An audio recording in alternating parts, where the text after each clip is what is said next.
Okay.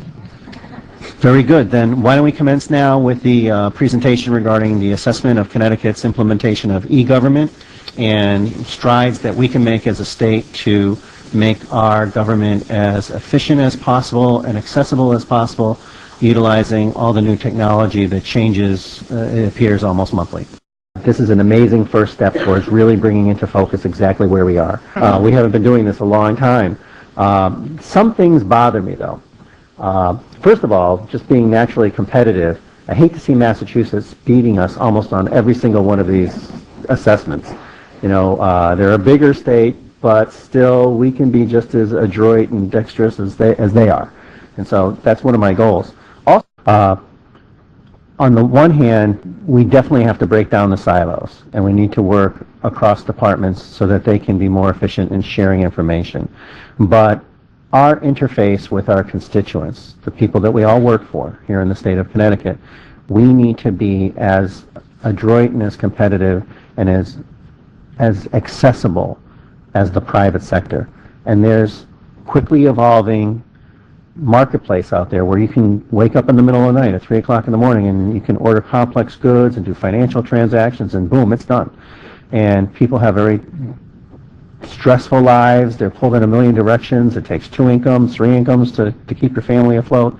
And so we have to move into that 21st century with full speed ahead. What I'm hoping is that not only my first request, but also at the end of the report, a series of recommendations, not only to us as a legislature, but to whomever is lucky enough to become the next governor after their hair turns white and they look at what they have to try to put together as far as a budget.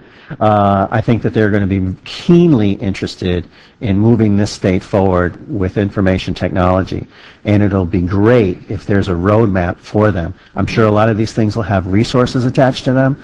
It's going to be difficult to try to do that, but I see this as the initial commitment of funding, but then hopefully in a fairly short period of time, it'll more than pay for itself and drive efficiencies and get us to where we need to go.